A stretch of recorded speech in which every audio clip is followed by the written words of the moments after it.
ओम शांति। अव्यक्त मुरली सीरीज में आज हम सुनेंगे दिनांक 16 जुलाई 1969 के बाप दादा के अव्यक्त रूप के महावाक्य। टाइटल है, किसी भी कार्य में सफल होने का साधन साहस को नहीं छोड़ना और आपसी स्नेह कायम रखना। मधुबन निवासी भाइयों के साथ अव्यक्त बाप दादा की रूह रिहान। आज किस लिए निमंत्रण दिया है? मिलने के लिए ही बुलाया है या और कुछ लक्ष्य है? आप सभी इस संगठन में किस निमंत्रण पर आए हो? मधुबन निवासी गोपों का किस लक्ष्य से यह समागम हुआ है? बाप दादा तो इसलिए आए हैं कि आप सभी बच्चों का परिवर्तन समारोह है, तो परिवर्तन समारोह पर आए हुए हैं। भट्टी में किस लिए बैठे थे? परिवर्तन के लिए। तो आज परिवर्तन समारोह में मिल रहे हैं। परिवर्तन की उत्कंठा सभी में बहुत अच्छी है, उत्साह भी है, हिम्मत भी है। आज की भट्टी के चार्ट से ये देखने में आ रहा है। इन गोपों के परिवर्तन के उत्साह से आपको अर्थात दादी कुमारका जी को क्या क्या देखने में आता है? जैसे आंधी को देखकर मालूम पड़ता है कि वर्षा आने वाली है। इस परिवर्तन के उमंग से आप क्या समझती हो? परिवर्तन क्या पहचान देता है?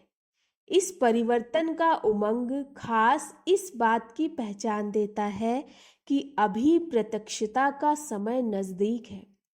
पहले प्रत्यक्षता होगी, फिर इस सृष्टि पर स्वर्ग प्रख्यात होगा। तो यह पहचान देना है प्रत्यक्षता की। वर्तमान समय देखा जाता है कि हर एक वत्स अपनी अपनी प्रत्यक्षता प्रत्यक्ष रूप में ला रहे हैं। पहले गुप्त था, जैसे सूर्य की रोशनी में सितारे छिपे हुए होते हैं। जब सूर्य दूसरे किनारे चला जाता है तो सितारों की चमक प्रत्यक्ष होती है। तो अब ज्ञान सूर्य व्यक्त किनारा छोड़ अव्यक्त वतन में खड़े हैं। तो व्यक्त देश में आप सितारों की प्रत्यक्षता देखने में आती है।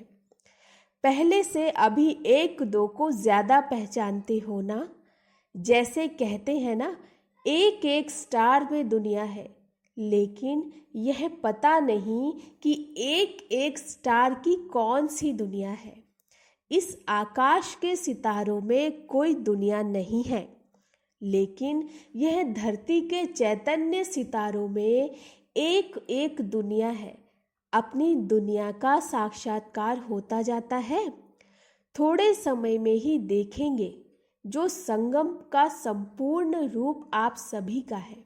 मालूम है संगम का संपूर्ण रूप कौन सा है? शक्तियों और पांडवों के रूप में। तो यह संगम का जो संपूर्ण स्वरूप है वह अब प्रत्यक्ष आप सभी को अपने में महसूस होगा। मालूम पड़ेगा हमारे कौन से भक्त हैं, कौन सी प्रजा है। जो प्रजा होगी वह तो नजदीक आएंगे और जो भक्त होंगे वह आखिरीन पिछाड़ी में चरणों पर झुकेंगे। तो हर एक सितारे के अंदर जो राजधानी अथवा दुनिया बनी हुई है अब प्रत्यक्ष रूप लेगी। जब वह प्रत्यक्षता होगी तब सभी अहो प्रभु का नारा लगाएंगे। अब यह समय नजदीक आ रहा है, इसलिए अब जल्दी परिवर्तन को लाना है। आप रचयिता हो ना? जैसा रचयिता होगा वैसी रचना होगी। रचयिता को अपने रचना का ध्यान रखना है। इस समय बाप दादा को भी हर्ष हो रहा है। स्नेह और साहस, यह दो चीज देख करके हर्षित हो रहे हैं। हर एक में स्नेह साहस है। उसका सिर्फ बीज नहीं, लेकिन बीज का कुछ प्रत्यक्ष फल भी देखने में आता है। वह प्रत्यक्ष फल देखकर हर्षित होते हैं।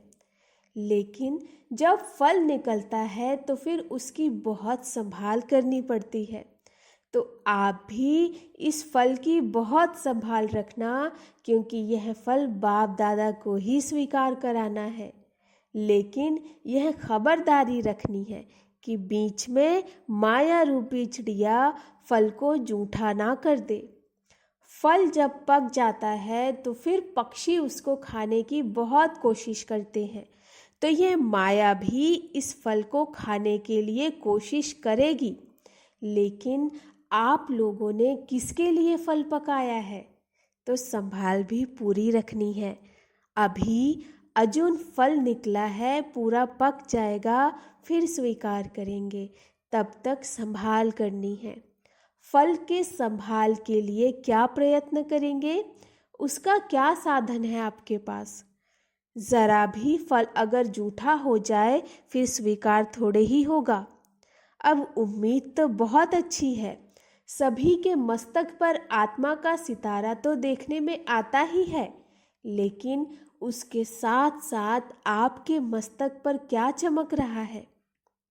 उम्मीदों का सितारा चमकता हुआ बाप दादा देख रहे हैं। सिर्फ इस सितारे के आगे बादल को आने नहीं देना, नहीं तो सितारा छिप जाएगा। यह जो उम्मीद का सितारा चमकता हुआ देखने में आ रहा है, उसकी परवरिश करते रहना। कभी भी कोई कार्य में, चाहे स्थूल चाहे सूक्ष्म, एक तो कभी साहस नहीं छोड़ना, दूसरा आपस में स्नेह कायम रखना, तो फिर पांडवों की जय जयकार हो जाएगी। जय जयकार के नारे सुनने में आएंगे। अभी तो कभी कुछ हो रहा है। जब जय जयकार हो जाती है तो फिर नाटक समाप्त हो जाता है। फिर आप सभी को अव्यक्त स्थिति का झंडा दूर से देखने में आएगा। आप सभी की अव्यक्त एक रस स्थिति का झंडा सारी दुनिया को लहराता हुआ देखने में आएगा। आज जो यह परिवर्तन की प्रतिज्ञा का कंगन बांधा है, यह अविनाशी रखना, कंगन उतारना नहीं। कोई भी कंगन बांधते हैं तो जब तक वह कार्य सफल ना हो तब तक उतार नहीं सकते, तो यह कंगन भी कभी उतारना नहीं। आगे चलकर अच्छी सीन सीनरियाँ आएंगी, लेकिन वह सीन सीनरियाँ आपका परिवर्तन ही नज़दीक लाएंगी। आपकी वैल्यू का भी पता पड़ेगा। जब अपनी वैल्यू का पता पड़ेगा तब वह नशा चढ़ेगा। अपनी वैल्यू का भी पता पड़ेगा, जब अपनी वैल्यू का पता पड़ेगा तब ही नशा चढ़ेगा। अभी कभी क्या वैल्यू रखते हो, कभी क्या वैल्यू रखते हो। भाव में हेर फेर होते हैं। जैसे कोई चीज़ निकलती है तो पहले भाव थोड़ा नीचे ऊपर होता है, फिर फाइनल हो जाता है। आप अपनी वैल्यू का अभी फाइनल मालूम नहीं पड़ा। कभी समझते हो बहुत वैल्यू है, कभी कम समझते हो, लेकिन यथार्थ हर एक की वैल्यू क्या है वह अभी जल्दी मालूम पड़ेगा। यह मधुबन जहाँ आप बैठे हो, यह सारी सृष्टि के बीच में क्या है?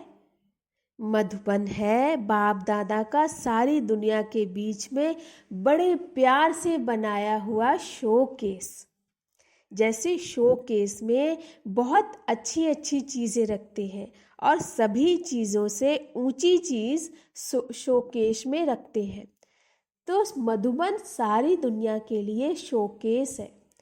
उस शोकेस में आप अमूल्य रत्न रखे हुए हो। यह मालूम है कि हम मधुबन शोकेस में अमूल्य रत्न हैं। शोकेस में जो चीज़ें रखी जाती हैं उसका खास ध्यान रखा जाता है, तो आप सभी भी शोकेस के मुख्य रत्न हो। आपको देखकर सभी समझेंगे कि अंदर माल क्या है। अगर एक बात याद रखेंगे तो शोकेस से शो करेंगे। जो कर्म हम करेंगे हमको देख और करेंगे। हर एक को समझना चाहिए मैं अकेला नहीं हूँ, मेरे आगे पीछे सारी राजधानी है। मेरी प्रजा, मेरे भक्त मुझे देख रहे हैं। हम अकेले नहीं हैं। अकेला जो काम किया जाता है उसका इतना विचार नहीं रखते। अभी अपने को अपनी प्रजा और भक्तों के बीच में समझना है। सभी आपको फॉलो करेंगे। जो भी सेकंड सेकंड कदम चलता है वह तुम्हारा संस्कार आपके जो भक्त और प्रजा है उनमें भरता जाएगा। जैसे माँ के पेट में गर्भ होता है तो कितनी संभाल रखते हैं, क्योंकि माँ जो करेगी जो खाएगी वह संस्कार बच्चे में भरेंगे। तो आप सभी को भी इतना ध्यान रखना है, जो कर्म हम करेंगे हमको देख हमारी प्रजा और हमारे द्वापर से कलयुग तक के भक्त भी ऐसे करेंगे। मंदिर भी ऐसा बनेगा, मूर्ति भी ऐसी बनेंगी, मंदिर को स्थान भी ऐसा मिलेगा। इसलिए हमेशा लक्ष्य रखो कि हम अभी अकेले नहीं हैं, हम मास्टर रचयिता के साथ रचना भी है। माँ बाप जब अकेले होते हैं तो जो भी करें, लेकिन अपनी रचना के सामने होते हैं तो कितना ध्यान देते हैं। तो आप भी रचयिता हो, जो रचयिता करेंगे वही रचना करेगी। जब अपने ऊपर जिम्मेवारी समझेंगे तो जिम्मेवारी पड़ने से अलबेलापन और आलस्य खत्म हो जाएगा। कौन सी जिम्मेवारी? जो कर्म हम करेंगे हमें देख और करेंगे। हर एक सितारे को अपनी दुनिया की परख रखनी है। फिर कोई की छोटी दुनिया है, कोई की बड़ी दुनिया है। समारोह किया ही जाता है इसलिए कि जीवन भर के लिए यादगार बन जाए। यह समारोह भी इसीलिए है। आज का दिन यादगार है, समारोह में निशानी दी जाती है ना। बाप दादा कौन सी निशानी देते हैं? बाप दादा दो बातों की सौगात देते हैं, खास मधुबन वालों को। शिक्षा तो मिली, साहस और स्नेह नहीं छोड़ना। सौगात क्या दे रहे हैं? पहला, एक की लगन में हर वक्त रहना, हमारा तो एक दूसरा ना कोई। दूसरी सौगात, इकोनॉमी में रहना। एक की याद और इकोनॉमी, यह दो सौगात याद आज के समारोह की है। कितना भी कोई अपनी तरफ खींचे, लेकिन एक के सिवाय दूसरा ना कोई, यह है मनसा की बात। और एकानामी है कर्मणा की, एकानामी है कर्मणा की। तो मनसा और कर्मणा दोनों ही ठीक रहे तो वाणी ठीक रहेगी। यह दो बातें खास ध्यान पर रखनी है। जैसे साकार रूप में भी देखा ना कि एक लगन और इकोनॉमी। इसलिए याद है मंत्र कौन सा सुनाते थे? कम खर्च बाला नशीन। इकोनॉमी के साथ यह मंत्र भी नहीं भूलना, एकानामी भी हो। साथ साथ जितनी इकोनॉमी उतना ही फ्राक दिल भी हो। फ्राक दिल में एकानामी समाई हुई है। इसको कहा जाता है कम खर्च बाला नशीन। आप और सभी से एक्स्ट्रा भाग्यशाली हो। क्यों? कहते हैं ना कि जिनके घर में बहुत मेहमान आते हैं तो वह बहुत भाग्यशाली होते हैं। तो तुम एक्स्ट्रा भाग्यशाली हो क्योंकि सभी से ज़्यादा मेहमान यहाँ आते हैं। लेकिन मेहमान नवाजी अर्थात आतिथ्य सत्कार भी करनी पड़ती है। मेहमान नवाजी ऐसी करनी है जो अपने घर से पूरा ही मेहमान हो जाए। आपकी मेहमान नवाजी उनको सदा के लिए मेहमान बना दे। बाप दादा साकार में यह करके दिखाते थे। एक दिन की मेहमान नवाजी में पूरे जीवन के मेहमान बनाना, ऐसी मेहमान नवाजी करनी है। इसको कहा जाता है सन शोस फादर। अच्छा, इस क्लास के अंदर सभी से ज़्यादा पुरुषार्थी कौन है? नंबर 1 कौन है? 1 2 से सभी अच्छे हैं, यह तो कमाल है। यही ग्रुप है जो सभी ने नंबर 1 नंबर उठाया है, क्योंकि कोई ने किस बात में विशेष पुरुषार्थ किया, कोई ने किस बात में, इसलिए सभी नंबर 1 है। इस ग्रुप ने यह नंबर 1 का ठप्पा अपने ऊपर लगाया है। यह नंबर 1 का ठप्पा नहीं भूलना। मुख्य 4 बातें नहीं भूलनी है। कौन सी?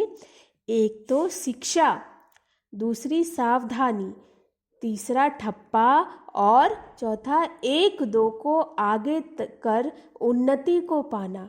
यह 4 बातें कभी नहीं भूलना। कौन सी? शिक्षा, सावधानी, ठप्पा और 1-2 को आगे कर उन्नति को पाना। अच्छा, कल हम सुनेंगे अव्यक्ति स्थिति बनाने की युक्तियाँ बाप दादा के महावाक्यों द्वारा। अच्छा, ओम शांति।